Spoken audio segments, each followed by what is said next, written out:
What's AB 665?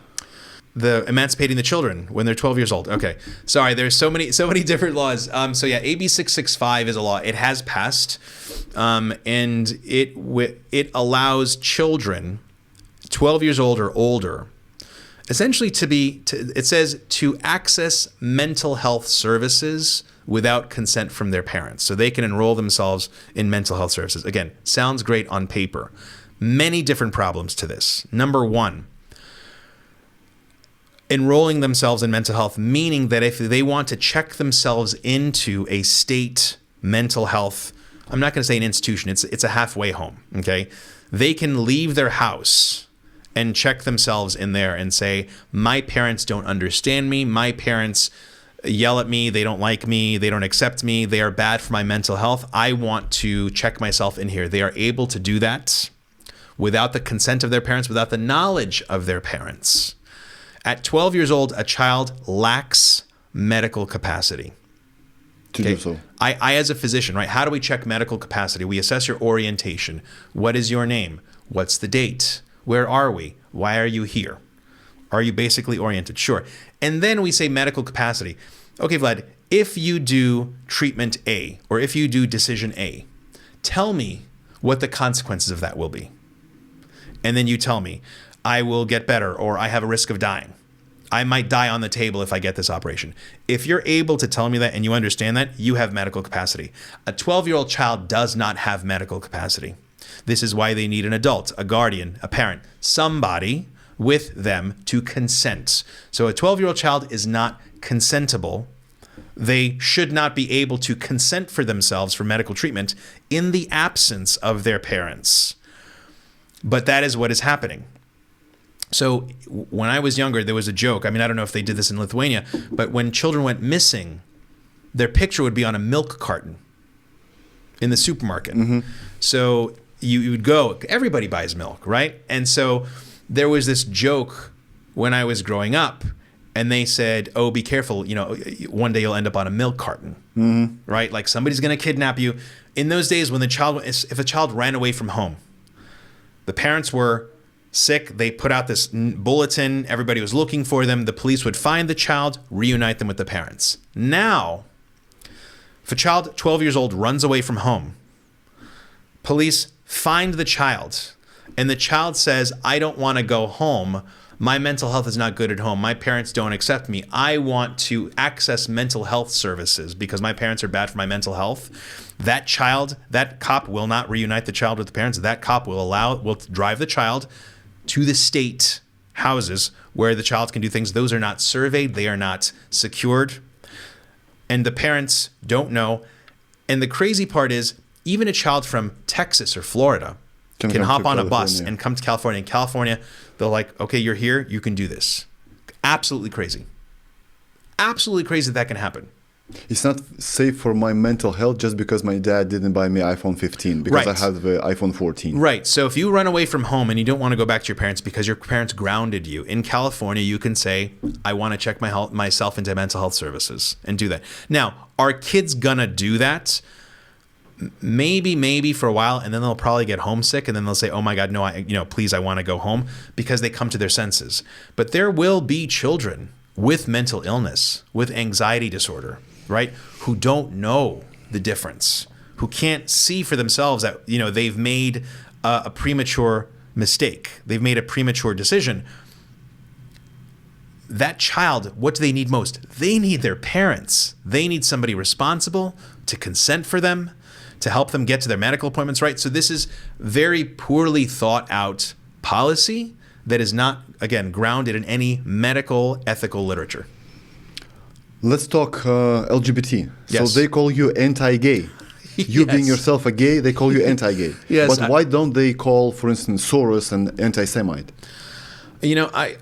And he hates Jewish people. So I can't answer for George Soros, but what I can tell people, when somebody calls me an anti-LGBT extremist, I say, I'm not a homophobe and neither is my husband.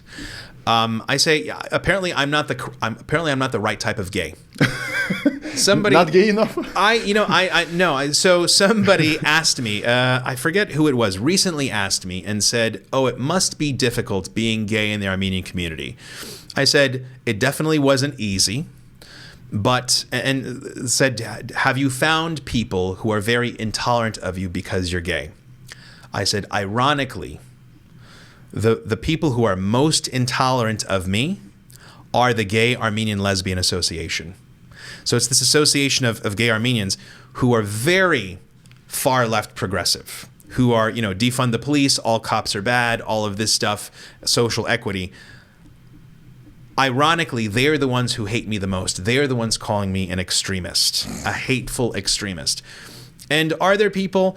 So yeah, there was a comment. So we had a post yesterday. I went and spoke at the city council meeting because our former mayor, current city council, Dan Brotman, holding a fundraiser for my opponent, which is fine. He can do what he wants to do. But then in the description, he says she is running against a hateful, anti-environmental extremist. Right. I just ripped into him. I said, I save lives on a daily basis. I've taught over 2,000 physicians how to save lives. How is that hateful? I said, if you were on life support in my ICU, what would I do to you? Save you. I said, I would do my job. I would save your life. How is that hateful? So it's those people, the party of acceptance, that hate me the most. And so when that post went up, I'd mentioned my husband. I said, you are a threat to public safety. You are a threat to my safety, my husband's safety. An Armenian guy wrote, stop saying husband for God's sake, and with a middle finger emoji. Mm-hmm. They're going to be those people. That's fine. You can't get all the people to like you all of the time.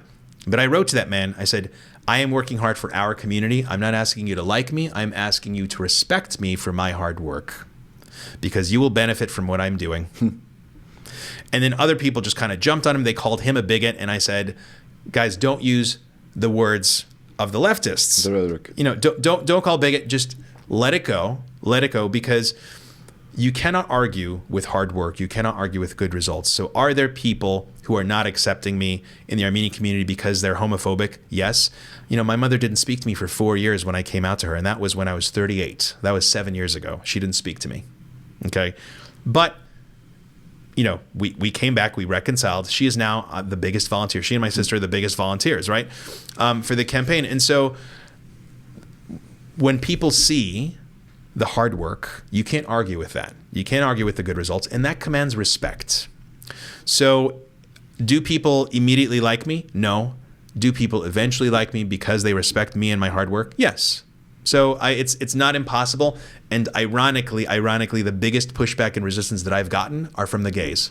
Do you have anything in common with LGBTQIAA++ community? So I am, well, first of all, LGB should be separated from the T and the Q. That was the next question. Yes. So LGB, lesbian, gay, bisexual. That's not a gender problem, right? Lesbian, gay, bisexual. You're a man or a woman. That is how you see yourself. You have no problem with yourself. It's how you see other people. Orientation. Attraction. Mm-hmm. Yes, attract. I like this, I don't like this, as far as personal intimacy, right? The trans and the queer, that is an internal problem. They are not happy with themselves. They are not happy with how their bodies are. They want to change their bodies. So what I tell people is, you could eliminate everybody else in the world, and the T and the Q people would still be unhappy. Why? Because they're unhappy with themselves. And that anger and that vitriol that they spew is because there's this internal frustration. They're unhappy with themselves. And what do? You don't want to solve this problem. You just turn it outwards and try to solve all the problems. That's why they're so like, oh, queers for Palestine. Let's focus on on those external issues, because internally, at the end of the day, they're unhappy with themselves. And so that is why the LGB should be separated from the TQ. I'm a man. I'm comfortable with me being a man, you know? So with my husband, he also believes he's a man, right? We have no problems with ourselves. And I believe that there are only two sexes, man and woman, and you cannot change from one sex to the other. Frogs can, okay, but human beings cannot. So that is what I believe. So I don't want to be lumped in with that group. That said, I also don't want labels, right? I don't want to be saying, oh, Alex, you're gay, you should act this way, or you should like this person, listen to this music. No, I want to do what I want to do. I'm me, I'm an individual.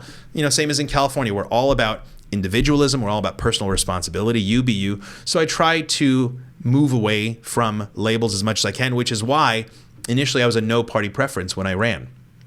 Because yes, I've grown up in a Republican household, but the Republican Party today is unrecognizable compared to the Republican Party that I grew up with. And that Republican Party was fiscal responsibility, balanced budgets, right? Trump and the Republicans increased the debt limit and the debt ceiling. No. The Democrats did that. No to both of you, right? One thing I tell people is I will never in Congress vote for deficit spending. If there's a budget that spends more than it takes in, I don't care if it's a Republican budget or a Democrat budget, I'm going to vote no. And that is why I started as a no party preference, but then no name, no party, no support. I said, okay, if I'm going to change this Republican Party and refocus it on what it used to be, I need to go from within. I need to change the system from within. And so that's why when people say, oh God, I can't vote for you because you have an R after your name, I said, I am a gay pro-choice Republican. Okay? There's no such thing. Right. Or just so I say that, and they're like, wait, what? And their minds, you can just see their minds kind of exploding. And I tell them, I say, so what does that mean? So that means is I don't think the government should get involved in any of these social things, right? You do you. Let's all try to be respectful neighbors, and let's all be, respectful neighbors and also law-abiding citizens. And I don't want to behave through labels, be it a Republican label, be it a Democrat label, be it an LGBTQ label. I just try to shy away from labels. Being black, white, Middle Eastern, doesn't matter. You be you. So I'm 36 years old. I want to say for the first time I heard this term gay or lesbian, I want to say when I was 10, maybe 12 years old, right? That was early 2000s. I was like, he's gay. Oh, wow, he's gay. No problem with that. In early 2010, 2011 in Lithuania, there occurred the first parades. And they were like, what are those parades, right? A lot of people gathered and watched them parading, etc. I was like, okay. So now if we take a look at those parades for the last 2, 3, 4 years, they have nothing in common with the lesbians or gays. They act like horses, dogs, with the attributes. Who are those people? I don't know. I've been to a gay pride event once. I think I just started medical school. Again, I was in the closet when I lived at home, and I lived at home during college. So when I moved out to medical school that first year, I was in San Diego. I drove up to Long Beach, and they had their Pride Festival, and I was there for a day. Great, and I went back down to San Diego. That was the one and only Pride Parade Festival that I've been to. And that was 20 years ago. 2000. It was 2000. Yes. Yeah. It was way different then. So I don't know, because I mean what I see on television, if it's a gay parade, if it's a St. Patrick's Day parade, if it's a Mardi Gras parade, just all the craziness and the drinking, the drugs, and just people acting crazy. I'm like, I'm too old for that. and so that's why I avoid it. But yeah, regardless if it's, like I said, a gay parade, a St. Patrick's Day parade, a Mardi Gras parade, what do I like? I'm a responsible person, and yes, it's great to go out and have fun, but I don't necessarily want to have crazy fun like this, and that's why I don't identify with it. So I don't know what it is, but yeah, it's labels.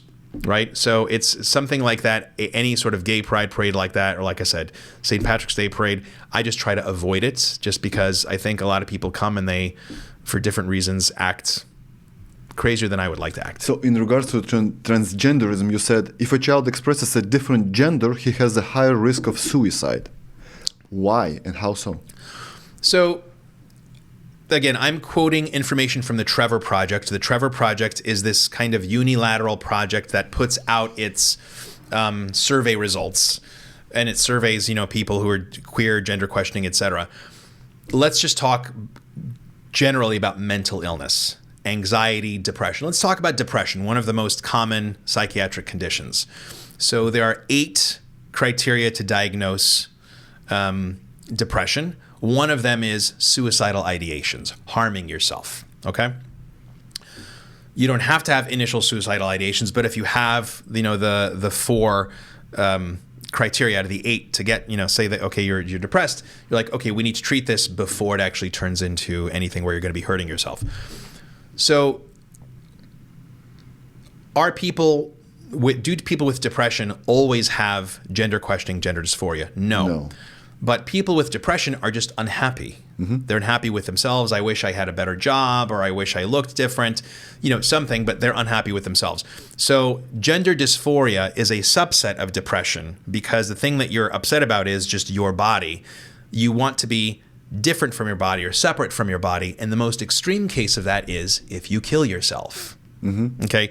So that is where gender dysphoria, yes, technically speaking, it's going to have a higher risk of self-harm or suicide, but true gender dysphoria is so infrequent that you're not going to have very large scale studies where you're like, okay, I'm going to have 1,000 people and treat them this way, and I'm going to have 1,000 people and treat them that way, and we'll see if 10% kill themselves or versus 5%, right? You don't have those large numbers, but you just kind of go off the depression literature.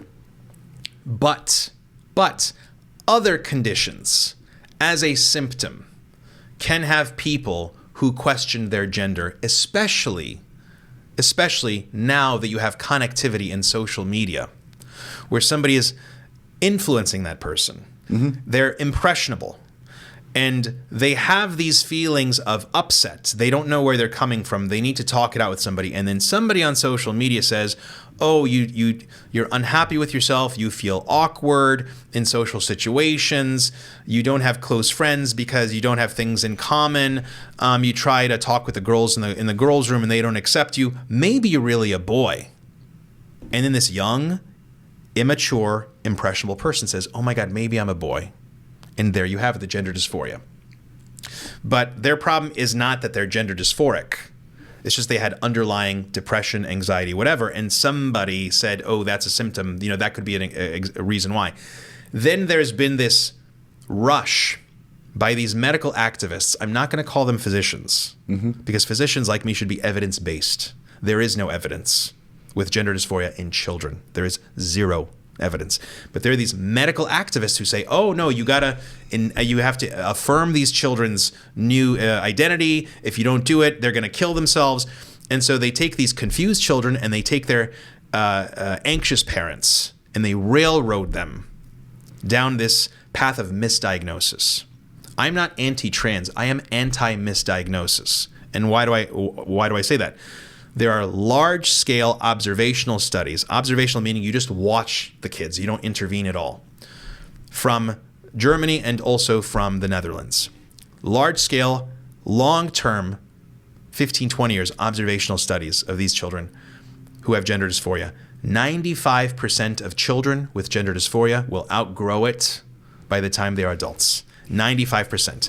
And that 4 or 5% that still have it are usually lesbians with a coexisting mental illness, depression or anxiety.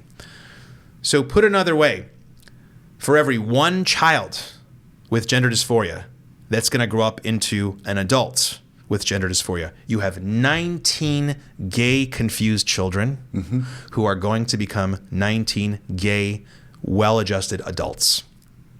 So my whole point is those 19 kids who don't have gender dysphoria, they're just gay. They just haven't figured it out yet, right?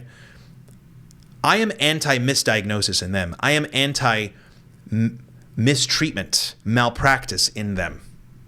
When I was 6 or 7 years old, I had a Miss Piggy doll with blonde hair. I would comb and I would braid the hair. The signs were there, me being a gay kid, right? If a teacher now saw me combing and braiding Miss Piggy's hair, who's to say in California they wouldn't try to ask me, Alex, do you sometimes feel like a girl? Do you want to be in a dress? Do you want to see how this dress is? If I was 6 or 7 years old, what would I know?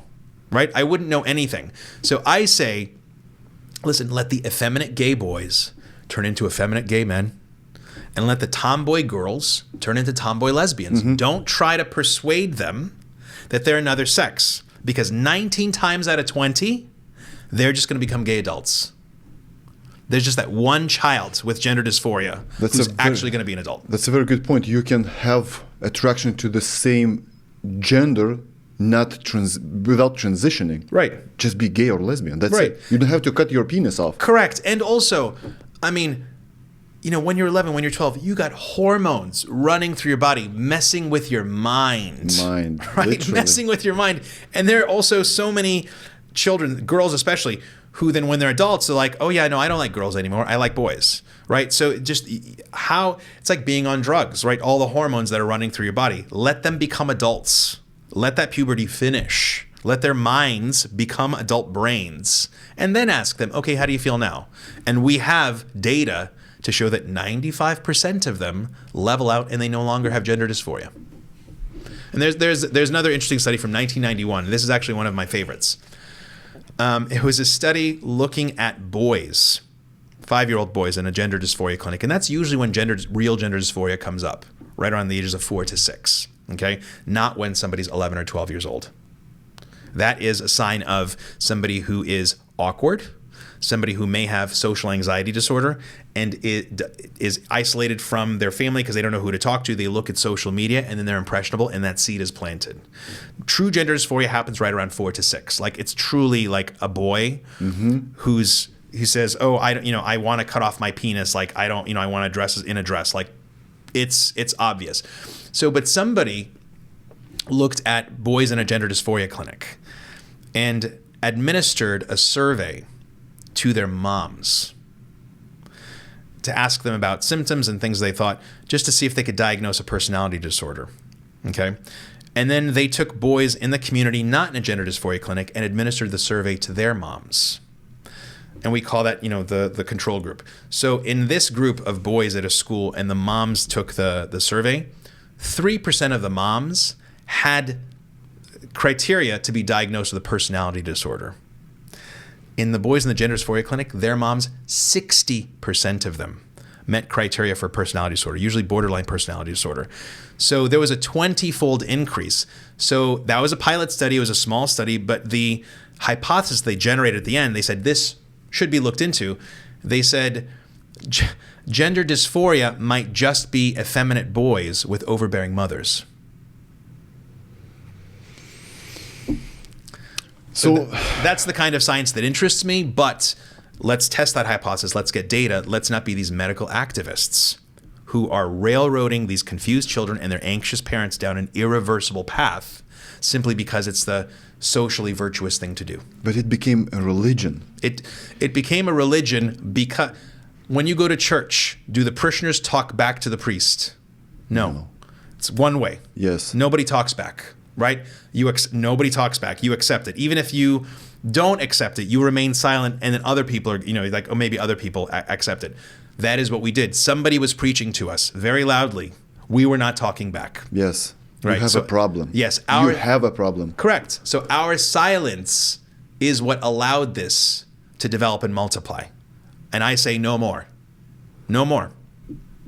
We can only imagine what's going to happen with those kids that transition right now after 10 to 15 to 20 years. They're going to be mad. Yes. They would have mental problems for sure. So there is Chloe Cole, who is a young woman. Now she's a young woman, but when she was a girl, I think 12 or 13, she transitioned, got her breasts removed. And then, she said, I think she had autism or, social anxiety disorder, but she had a psychiatric condition that needed talk therapy. Not surgery, not hormones. And so she's very upset at her doctors. And so she's, I think, suing, I think it's Kaiser, I forget exactly where. But yeah, she's suing them because she was misdiagnosed and mistreated. And I think you're going to get more and more of these detransitioners who are going to experience regret for something that they did. Yeah, but where were the parents? These are the people that have to make decisions. Okay, so where were the parents? We have a law in California that is on the books that it's been struck down, but where a judge is in a child custody case is instructed to give the child to the parent who affirms the child's gender. So you may have two parents who are estranged from one another, and the mom can say, "Oh, this kid has gender dysphoria." And the dad doesn't accept the kid. And she will be able to get custody that way in California, even if it's true or not. If she says it and persuades the child, oh no, you're really a girl. That can happen in California. But that's great. That's saying that a dad does not have a 50% rights to that child. It's like every time that women do abortions, they don't ask the dads. But this is this child has a father. He has 50% voice. Right. I mean, it's crazy because the state is co-parenting in the home. They are deciding what is right and what is wrong for your children. And they said our children, right? Yes, our children, yes. Scott Wiener says these are our children. Yes. But this transgender thing wasn't a thing 20 to 30 to 40 years ago. No. So that means that if you take a lot of attention and bring to the, and if you do a spotlight on this thing, it gets bigger and bigger and bigger. It does, yes, because it suddenly brings to the public psyche, what it is. I mean, when I was in medical school, I'm trying to remember if we may have learned about it, but it was not some large front and center topic that I remember going through it. So even if we did go over it, it was maybe half an hour on one day of lecture. But yeah, it definitely is something that has ballooned. And again, I think it is a social issue that some strategic politicians have identified and have exploited so that they can attract, recruit people, a base of voters, right, to keep them in power, to make these things happen. I don't think, I'll give you an example in the Glendale City Council. We have some people, we have 2 Armenian members of the city council who are, all about, if gender affirming care, if children know this, etc. I would tell you that no Armenian family, especially if they're my generation, so they're as old as me, no foreign-born Armenian parents, which all of our parents would have discussed that in the home as how they were raised.